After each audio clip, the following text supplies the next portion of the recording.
Welcome back. Well, tonight we're talking about murder. There's no belief or religion attached to this. In Uttar Pradesh's Shamli, a man has killed his wife and his two daughters. Police say the trigger was a dispute over the woman not wearing a burqa. This man on our screens here was enraged that his wife and his children did not wear the burqa, and therefore, after a huge fight, he decides to kill all of them. The accused Farook murdered them inside his own home, dug pits, and then buried their bodies there as well. The crime came to light only after neighbours reported the family missing. He's now in custody. Police have called it a clear case of domestic violence and honour killing. Let's be very clear, no religion permits violence, let alone murder. No faith authorizes any kind of violence. And to this nature, this looks nothing short of a man who's lost his mind and has justified religion for his violence. Well, we know no tradition gives a man the right to decide whether a woman lives or dies, especially what a woman should wear or not. What's most disturbing here is that this happened inside the house of the very family, a place that is really meant to be home, a safe place for women, for children. That's exactly where the husband decides to kill them and bury them inside that same house. Well, what we see here is that a piece of cloth, a piece of attire, or rather clothing itself, has been a flashpoint for this man here and his family.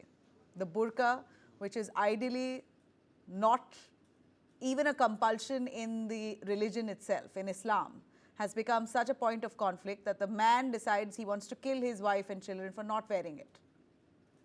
I'm going to bring in our guests on board to give us a little sense, definitely not justifying this. This is certainly horrific, what's happened here. The man killing his wife and children for just because they decided not to wear a burqa.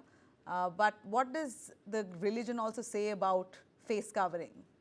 Let me bring in Zafar Sareshwala, who's a former Chancellor, Maulana Azad National Urdu University. We also have Brinda Adige, who's a women's rights activist. I'll start with Brinda.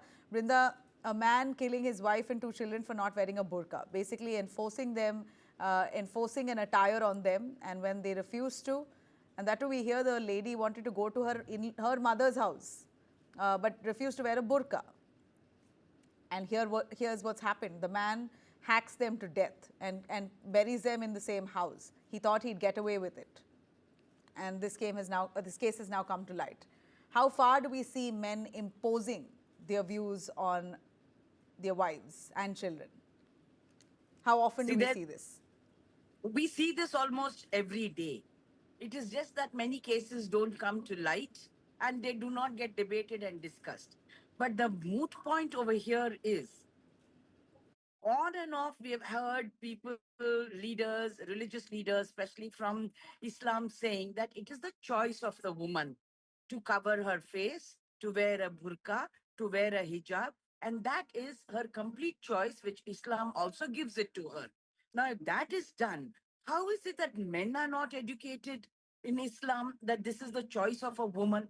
And she chooses it either as a religious symbol and identity, or as a cultural symbol and identity. Either ways, it is the woman's choice.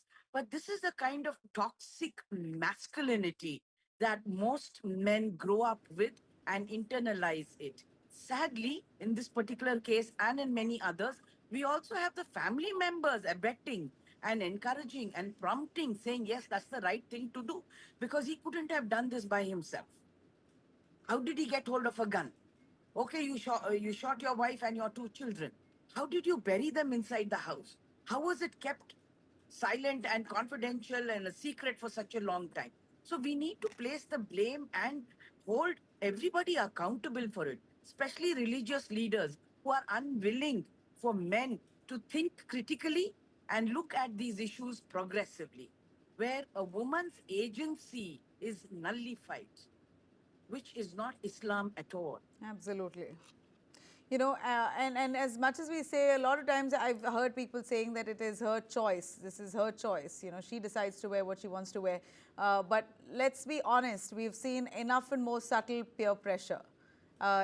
Even though women themselves say that I'm wearing it out of my own will, I know for a fact, I come from the same community, that there is a pressure, tacit pressure, uh, and a psychological play that if you don't do it, you're sinning, and a level of acceptance within the family if you do it, and if you don't, then you're treated a certain way. So that all of that acts as coercion. You're absolutely right. That kind of coercion is both tacit as well as overt. But even beyond all of it, we still know that there are individual families. In the families themselves, you might have a father, or you might have a grandmother or a mother who says that I will stand by you. But most often, we don't have somebody in the family standing by the side of this woman who wants to make a choice otherwise. But everything said and done again, why is it that the entire communities, the entire families have this in their head that a woman is the only one who has to safeguard the family's honor?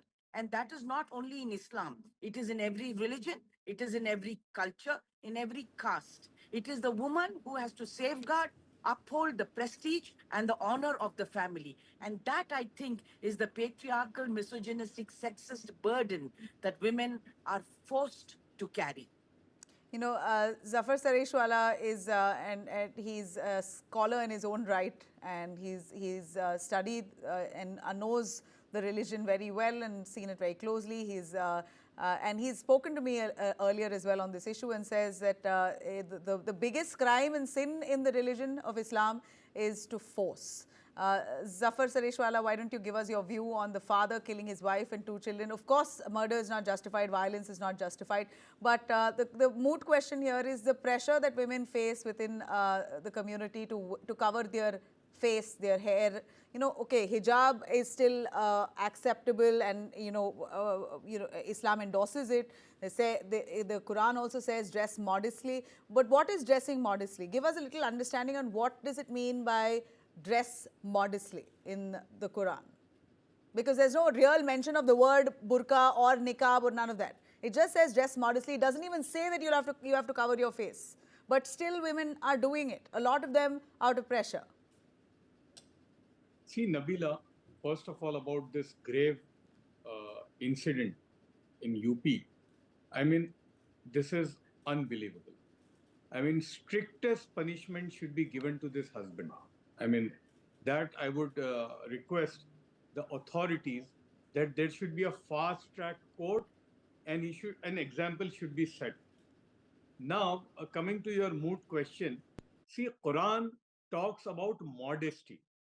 Nowhere in Quran the word niqab or covering of the face is mentioned. Quran talks of modesty, and modesty not only for a woman. The verse which talks about parda or modesty, it addresses both men and women. When even a man has to have a modest dress. There is a dress code. Like, for example, you don't show your body contours and all that. So it is for men as well as women. But the problem here is, why this kind of murderer come up in our society. And I'll talk about my community, because I feel that this disease of misogynistic and masculinity is there in my community. And the problem starts from the Islamic clerics. I've been fighting with them since years. The problem, Nabila, is that even the rights which are enshrined in Quran, which are enshrined in Sharia to the woman, even those rights are not implemented in our society today. That is the most... And I would also intervene for a moment. As much as there's the Quran speaks about modesty for women, it speaks about modesty with men as well. Men also have a certain way that they should dress. According to the Quran, it says even men should dress a certain way, not just women. Women have been given all the rights and dignity in the religion. As far as we go by the book, I'm not going by the clerics. You go by the book, you have clear directions on how a woman should be and how a man should be. How a man should be with a woman. A man should not even look at the woman eye to eye and speak. A man should always lower the gaze. But where do we see men following these rules that are etched in the book? Hardly ever. But they expect the women to follow it. Yeah, very clearly Quran says, Ya ayyuhal lazina amanu ghadde basar. ए ईमान वालों अपनी निगाहों को नीचे करो. You cannot gaze at a woman. So there are more orders for a man when treating with the woman. So it is equal. Now the problem which I'm talking, right from marriage, we cheat the woman. For example, in Islam, we don't have jahez, dowry. We have meher. But you tell me which Muslim family today gives that right of meher to the woman? You know, in times of second Khalif, Hazrat Umar, the condition that women were asking X, Y, Z amount uh, things as meher. So Hazrat Umar, the second Khalif, wanted to control that. That, you know, you cannot go beyond this.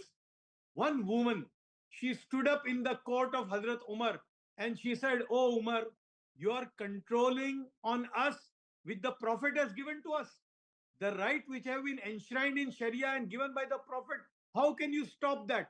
And Hazrat Umar immediately stood up and he said, I am wrong. And he said, I am wrong. This is the fundamental right of the woman. Take divorce, for example. How badly a Muslim man and the Muslim family treats a divorced woman. On the contrary, in Quran, divorce is a process.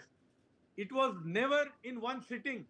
And coming to that moot question where a lot of Islamic clerics have been talking that there is no maintenance in Islam.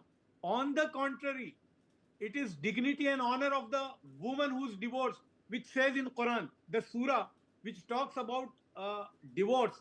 Lastly, it says that when jab rukhsat karo usko, when everything is finished, and now you leave that woman, you leave her with the word which Quran has used is marufa. Marufa means actually dignity and honor is a very low equivalent of that. So are we doing that? So So you're unfortunately, saying the despite all problem the is honor to that the Muslim given to misogynistic women attitude in is Islam, to be we are blamed. seeing more misogyny than anything. And it's practiced thanks to the clerics that kind of perpetuate it. That's what you say. But a quick and final word, as I'm short on time here. Does Islam mandate a burqa? As far as I'm knowledgeable, or whatever my knowledge allows me to think, I can tell you there's no mention of the word burqa at all. It just says dress modestly. Then why do women cover their faces? See, Quran does not, as I said earlier, Quran doesn't mention anything about niqab. But even now, large number of Islamic scholars since more than 1,000 years have been saying that the covering of the face is not mandatory at all. Okay. There are certain scholars who say this, but it is, in my opinion, it is more to do with the culture of the area. What culture? India does not have that culture, but you have women in India covering the full face. Let's take the Nitish Kumar controversy, though what Nitish Kumar did was not right at all. His approach was absolutely wrong and condemnable. But at the same time, he asked her to show her face, which is not a reasonable ask. Unreasonable ask. Actually, what Mr. Nitish Kumar did was absolutely horrendous. I mean, no woman you can touch. It is her dignity. I agree. You asked her. You could have asked her to remove her face. But yes, as I said, that with modesty, with covering of the hair, the hijab, I think it is normal. And now, countries like Saudi Arabia and the GCC countries, which are Islamic countries, even there they've removed this condition now. A woman can have a full niqab or a hijab or totally uncovered. Yeah. So Islam is very flexible in this. If somebody wants to do it, okay, you do it, but you cannot force. And Islam very clearly, Quran mentions, La ikraha fid deen. There is no compulsion in religion. When you cannot force your children to pray 5 times a day, then where is the compulsion for covering the face? Correct. So Islam talks of that. And also Prophet in one hadith says to one of his companions that make religion easier for people, not difficult. लोगों के लिए दीन आसान करके पेश करो, but that's far from what's being followed, and it's just sad that we saw this fate, and I really thought it was important for us to discuss, for the only reason because I know I am privy to the fact that men in households force their women to wear the hijab, wear the niqab. They force them to wear the burqa. As much as many of them also wear it out of their own will, there are that many and maybe more who are forced into it. So we've got to stop that, and this should be a stark reminder. Thanks very much, Brinda and Zafar Sareshwala, for joining us.